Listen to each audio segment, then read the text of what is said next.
여호와께서 이와 같이 말씀하시니라. 바벨론에서 70년이 차면 내가 너희를 돌보고 나의 선한 말을 너희에게 성취하여 너희를 이곳으로 돌아오게 하리라. 여호와의 말씀이니라. 너희를 향한 나의 생각을 내가 아나니 평안이요 재앙이 아니니라.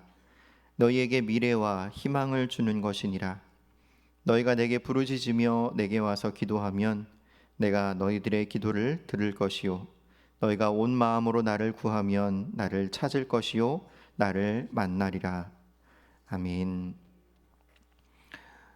오늘은 2024년 마지막 주일, 또 마지막 예배입니다. 여러분, 한 해 동안 각 가정에, 또 교회에, 그리고 나라에 각자 개인에게 참 많은 일들이 있었는 줄 압니다. 그럼에도 불구하고 이 연말에 이 한 해를 돌아보면서 우리가 하나님께 감사합니다 라고 고백할 수 있는 것은 하나님께서 우리에게 베푸신 풍성한 은혜 때문임을 우리는 고백하지 않을 수 없습니다. 여러분, 그렇습니다. 올 한 해 있었던 기쁘고 감사하고 즐거웠던 일, 또는 속상하고 마음에 안 들고, 또는 얼굴을 붉히고 눈물을 흘려야 했던 일들, 여러분, 이 모든 일들은 다 하나님의 은혜 안에서 경험했던 일들입니다. 우리가 부모와 자식 관계에서 경험하는 일들이 그런 것 같아요. 일생을 살아가면서 부모는 자식에게, 자녀에게, 그리고 자녀는 부모에게 감사하거나 고마운 일들을 서로 선물하고 나눠주기도 하지만, 때로는 속상하고 가슴 아프게 하는 일들을 공유하기도 합니다. 이처럼 다양한 일들 속에서 부모와 자녀는 참 복잡 미묘한 감정을 공유하며 살아가지만, 부모와 자녀의 관계, 이 전체를 통틀어서 정리하면 여러분, 그것은 사랑이었다고 표현해도 틀리지 않을 것입니다. 설령 서로의 얼굴을 붉히고 또는 눈물을 흘려야 하는 시간들이었다 할지라도 그 모든 시간들은 다 사랑 안에서 경험하는 것들이죠. 우리의 인생 역시 마찬가지입니다. 우리의 인생에서 마주할 수 있는 여러 가지 일들 가운데 때로는 기쁘고 감사한 일도 있지만, 때로는 눈물을 뿌려서 기도해야 하는 일들도 있을 것입니다. 그러나 이 모든 것은 다 하나님의 은혜와 사랑 안에서 경험하는 것이라는 사실을 우리는 잘 알고 있습니다.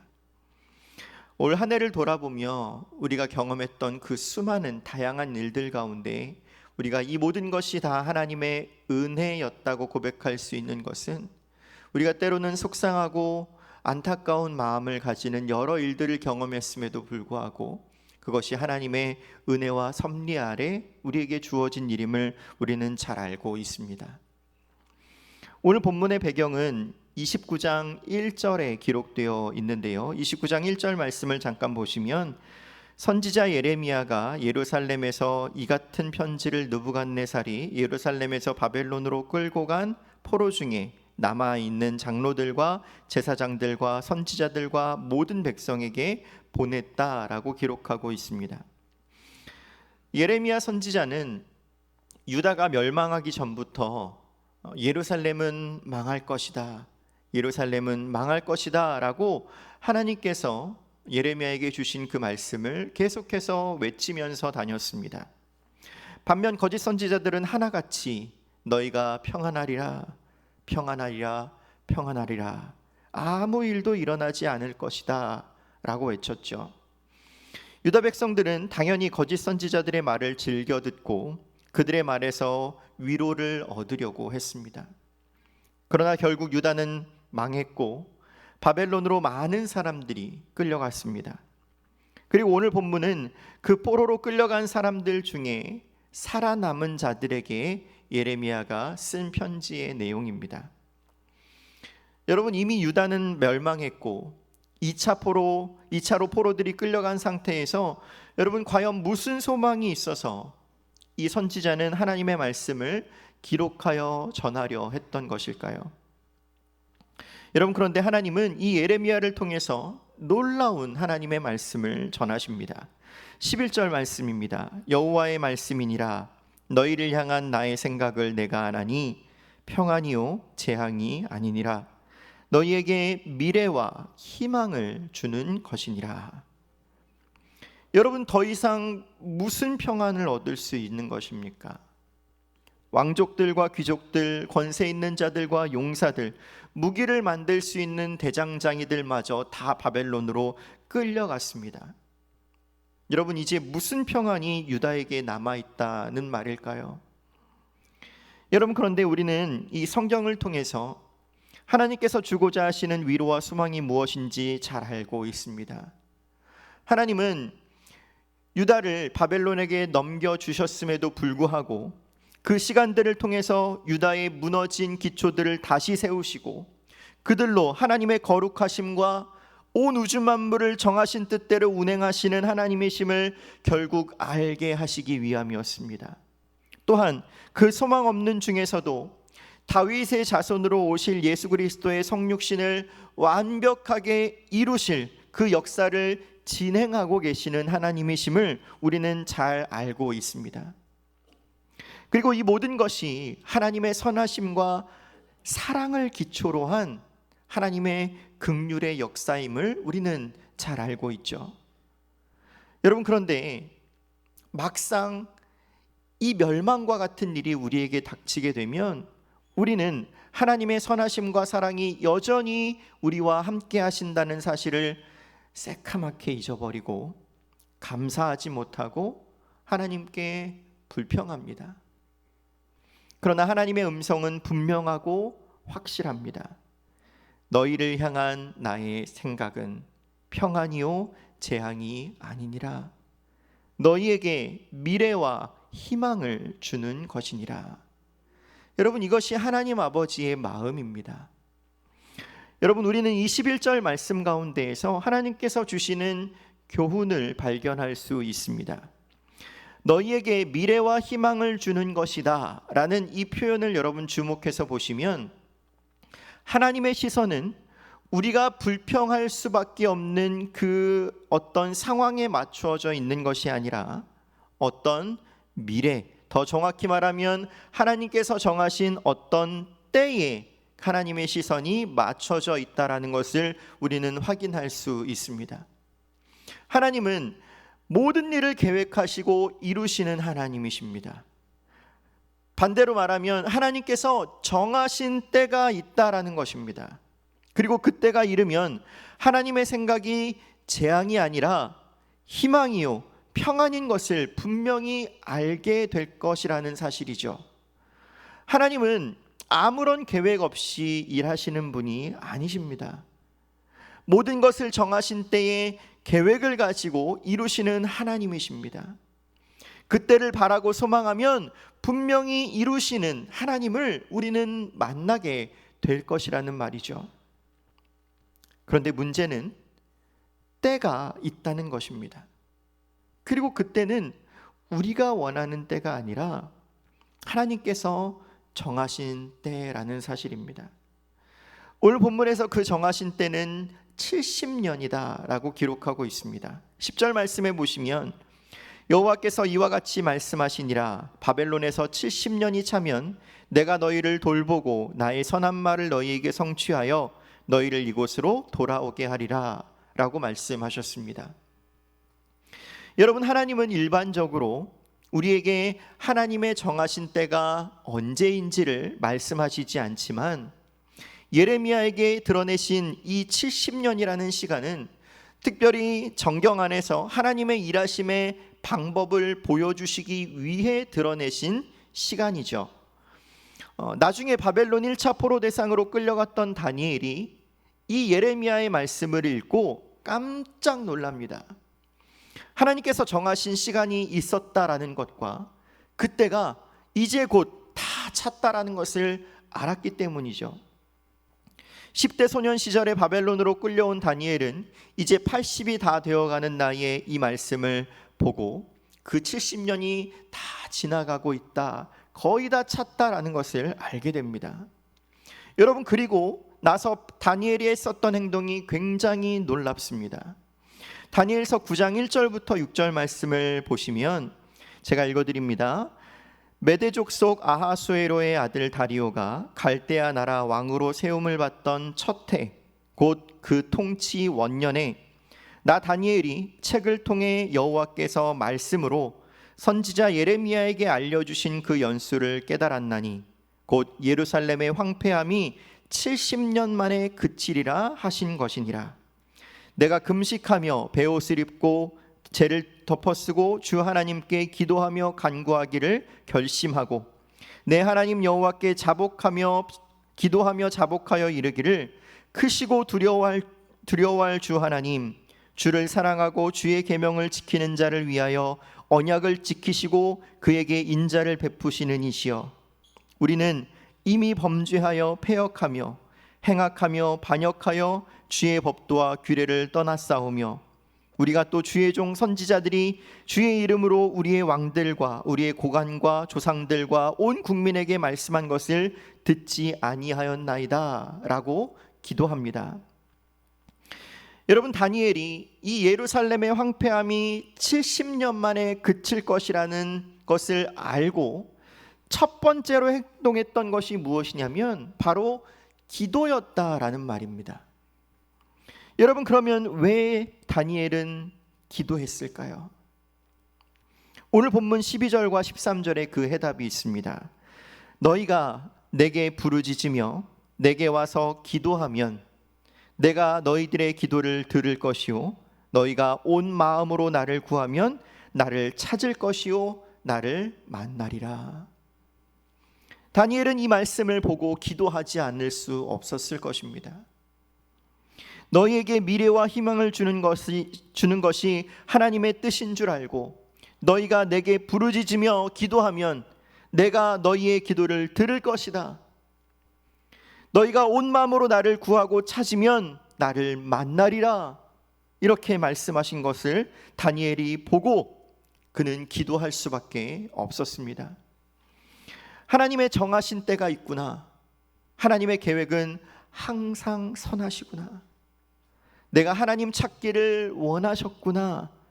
하나님께서 약속하신 그 말씀을 근거로 하나님을 신뢰하며 나아가는 것, 여러분, 그것이 바로 하나님께서 원하시는 믿음이었습니다. 여러분, 우리도 마찬가지입니다. 우리가 어떤 시간을 보내고 있든지 우리가 해야 할 것은 하나님을 바라보고 신뢰하는 것입니다. 우리에게 주어진 상황이 어떠하든지, 우리가 기쁘고 감사한 일 앞에 있든지 또는 속상하고 눈물을 뿌려 기도하는 일 앞에 있든지 상관없이 하나님은 우리의 시선을 하나님께 고정하고 하나님의 선하신 뜻이 무엇이며 은혜를 베푸시는 하나님이 얼마나 선하고 위대하신가를 바라보기 원하신다라는 것이죠.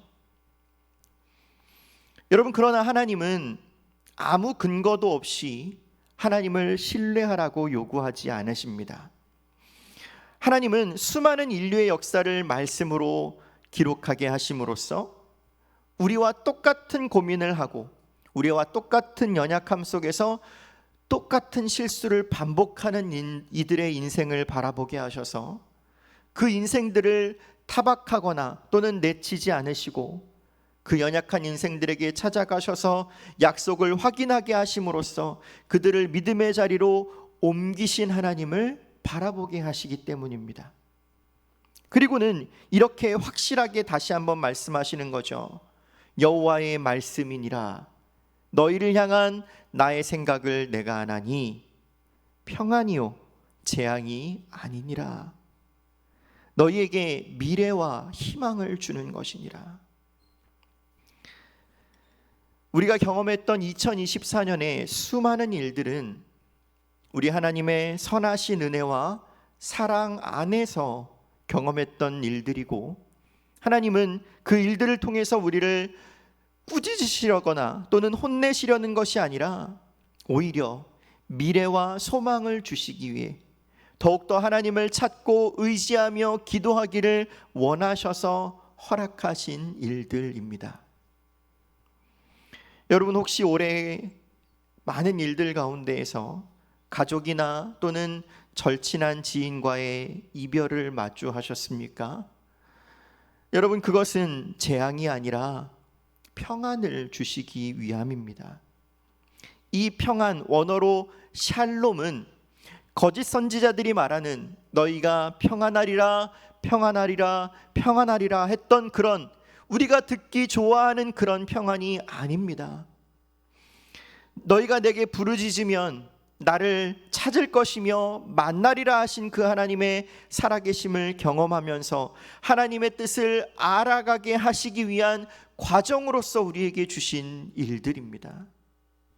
가족과의 또는 지인과의 이별이 우리에게 크고 큰 아픔과 슬픔으로 남아있을지 모르지만 여러분, 그것마저도 하나님께서 우리에게 은혜를 베푸시는 방편임을 우리가 믿음으로 바라볼 수 있으면 좋겠습니다.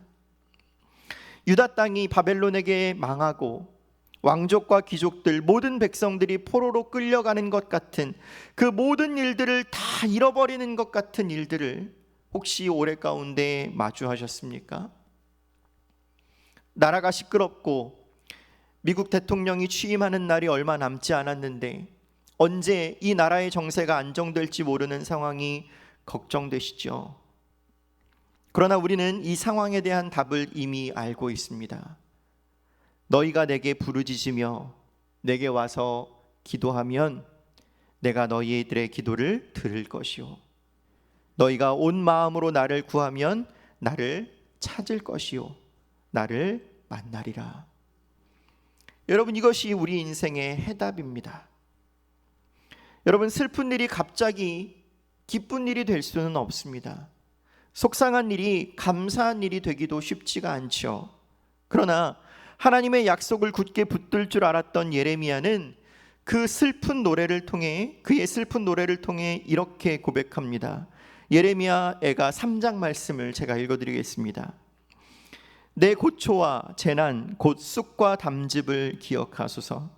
내 마음이 그것을 기억하고 내가 낙심이 되오나 이것을 내가 내 마음에 담아 두었더니 그것이 오히려 나의 소망이 되었사오문 여호와의 인자와 긍휼이 무궁하심으로 우리가 진멸되지 아니함이니이다.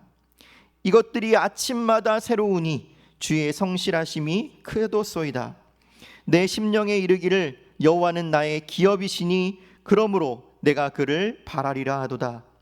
기다리는 자들에게나 구하는 영혼들에게 여호와는 선하시도다. 31절입니다. 이는 주께서 영원하도록 버리지 아니하실 것이며 그가 비록 근심하게 하시나 그의 풍부한 인자하심에 따라 긍휼히 여길 것임이라. 주께서 인생으로 고생하게 하시며 근심하게 하심은 본심이 아니시로다.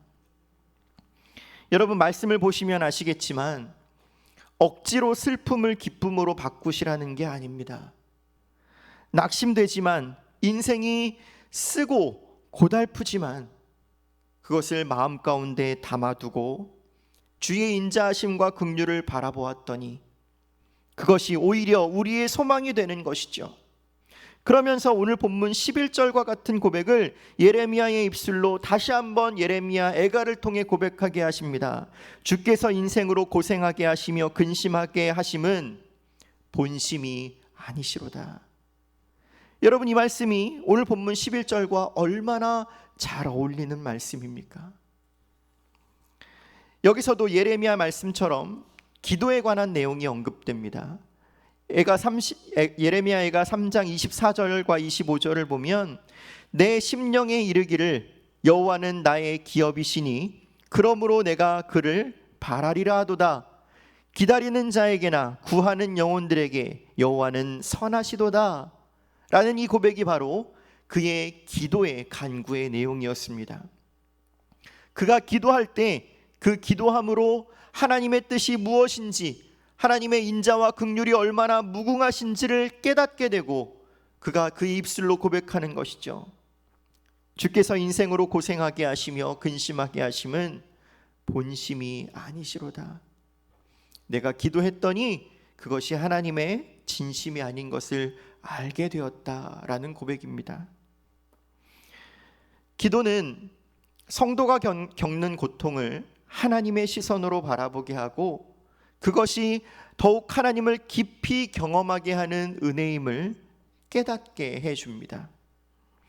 예레미야 선지자는 쑥과 담즙과 같은 그 씁쓸하고 고된 상황 가운데에서 더욱 하나님 앞에 기도하며 하나님의 성품을 묵상하고 찬양했습니다. 온 유다가 왕으로부터 제사장들과 백성에게 이르기까지 다 하나님 앞에 범죄하여서 하나님의 진노를 받아 마땅하다라는 것을 이미 잘 알고 있지만 그럼에도 불구하고 자신들이 진멸되지 않을 수 있었던 것은 또한 그 진노 중에도 자비를 보이시며 말씀하셨던 하나님의 은혜 때문임을 예레미야는 풍성하게 묵상했던 것입니다. 여러분, 올 한 해 여러 일들 가운데에서도 이 마지막 주일 여기서 함께 예배를 드리시는 우리 성도님들은 그런 하나님의 은혜를 풍성하게 알고 계신 분들이라 생각이 됩니다. 그 믿음으로 내년에도 한결같은 변함없는 하나님의 인도하심을 나타내실 것을 믿음으로 바라보면서 주의 선하심과 긍휼하심을 의지하며 하나님의 뜻을 기도함으로써 알아가기를 힘쓰시는 2025년 새해가 되시기를 간절히 바라고 소망합니다. 분명히 우리 하나님은 하나님께서 정하신 때에 가장 좋은 길과 방법으로 우리를 인도하고 계시다는 것을 확인시켜 주실 것입니다. 여러분, 만약에 그 길이 보이지 않고 방법이 나타나지 않는 것 같은 그런 너무나 막막한 상황을 마주하게 된다면 그때가 바로 기도할 때라는 것을 기억해 내실 수 있으면 좋겠습니다. 하나님이 나로 하여금 기도하게 하시는구나, 하나님의 뜻이 무엇인지를 알아가기를 원하시는구나 라고 생각하시면 좋겠습니다. 왜냐하면 우리를 향한 하나님의 생각은 미래와 희망을 주는 것이고 우리가 부르짖을 때 우리 하나님은 그 기도를 들으시고 만나 주실 것이라고 약속하셨기 때문입니다. 다니엘이 이 예레미야 말씀을 읽고 기도할 힘을 얻어서 하루에 3번씩 예루살렘을 향하여 창문을 열고 다리오의 금령에도 불구하고 그 기도를 멈추지 않고 주님의 긍휼과 자비를 구했던 것은 하나님께서 때를 정해 놓으셨다라는 것을 분명하게 확실하게 읽었고 그 미래에 대한 소망이 확실함을 깨달았기 때문입니다. 여러분, 2025년 더욱더 하나님의 말씀인 성경을 사모하며 읽으시기를 힘쓰실 때 말씀을 사랑하고 살피는 중에 기도의 문을 열어주시고 또한 하나님의 뜻을 따라 간절히 전심으로 기도하게 하시는 은혜, 온 마음으로 주를 구하면 나를 찾을 것이요 만나리라 하신 그 깊은 만남을 누리게 되실 줄 믿습니다. 여러분, 그리고 아직 이루어지지 않는 2024년도에도 간절히 기도했음에도 불구하고 이루어 주시지 않은 어떤 기도 제목들을 가지고 계신다면 여러분, 그 기도를 멈추지 말고 새해에도 계속해서 이어나가시면 좋겠습니다. 내게 부르짖으며 내게 와서 기도하면 내가 너희들의 기도를 들을 것이라 약속하셨습니다. 그 하나님의 때가 언제인지 우리는 잘 알지 못하지만 그 하나님의 때는 분명하고 그 하나님의 때는 완벽하며 항상 선하고 인자하신 길임을 우리는 확신합니다. 절대로 상한 갈대를 꺾지 않으시고 꺼지는 등불을 끄지 않으시는 우리 하나님의 긍휼과 평강이 새해에도 우리와 함께 하실 것입니다. 부모와 자식 간의 사이에서 일어나는 모든 일들을 한 단어, 사랑이라는 한 단어로 다 설명할 수 있는 것처럼 우리가 하나님 앞에 서는 그날 모든 것이 밝히 드러날 때에 우리는 분명히 확인하게 될 것입니다. 우리를 향한 하나님의 생각은 미래와 희망을 주시기 위함이었다는 것을요, 우리 그날을 바라보며 소망하며 날마다 믿음으로 하루하루를 담대하게 살아가며 승리하시는 우리 모든 성도님들이 되시기를 간절히 소망합니다.